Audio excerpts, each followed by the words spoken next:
Essa questão do caminhar, eu já gosto de caminhar sozinha. Eu tenho que me policiar para convidar a gente para caminhar, porque é uma delícia esse momento com Deus, né? Meu momento com Deus é minha fugidinha para estar com Ele.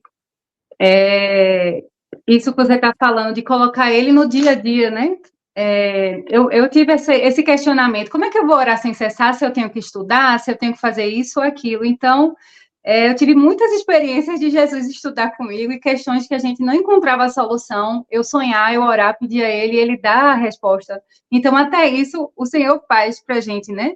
Então, no acordar, consagrar, eu tenho esse hábito, né? Consagrar meu dia ao Senhor, entregar minha agenda a Ele e levar os meninos a fazer isso também. Então, a gente consagra o nosso dia ao Senhor junto, tem nosso momento de leitura devocional da palavra sozinho, cada um tem o tempo sozinho, a gente tem nosso tempo, e o tempo junto também, que é muito importante.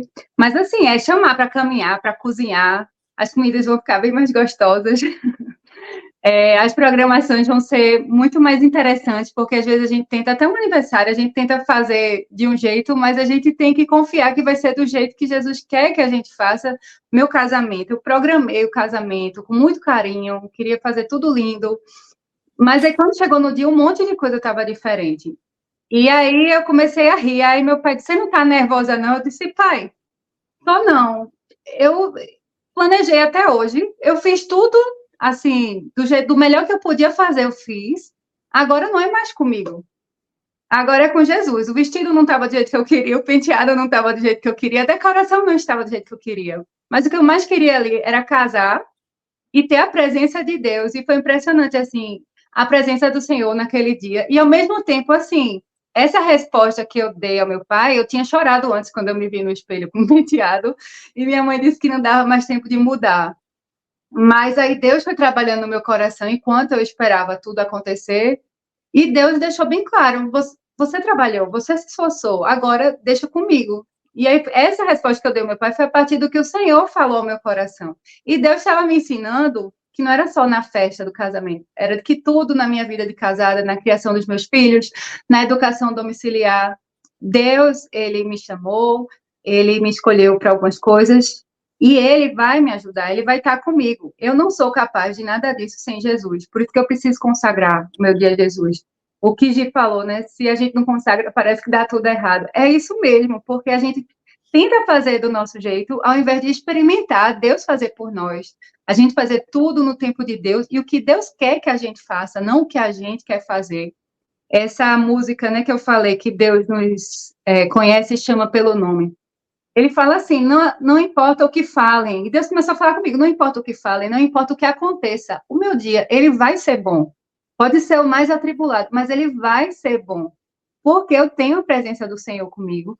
E nada acontece sem a permissão dele. Fiquei muito triste quando o visto da minha irmã foi negado. Mas, assim, se Deus quisesse que ela viesse agora, ele não seria negado. Então, é maravilhoso, assim, confiar no tempo de Deus, na bondade dele, na vontade dele. Me constrange o amor dele. Eu, desde pequenininha, Deus foi se revelando assim de uma maneira que eu me sentia a filhinha querida do Rei dos Reis. E um filho de rei pode muita coisa. Ele é rico, ele é bondoso, e esse Deus perfeito. Então, eu sempre me senti assim, uma criancinha, filhinha preferida do rei no colo dele. E isso não muda com o passar do tempo.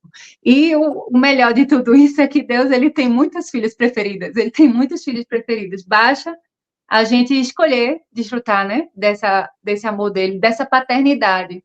Então, Deus, ele se revela para a gente, ele fala com a gente todo dia. Então, que honra poder ouvir a voz de Deus. E a voz do Pai, quem tem o privilégio de ouvir a voz do Pai é o Filho. Então, se eu não estou tendo, se eu não estou escutando a voz de Deus todos os dias, algo no relacionamento precisa ser ajustado. Porque ele está falando, ele quer falar, ele quer se revelar.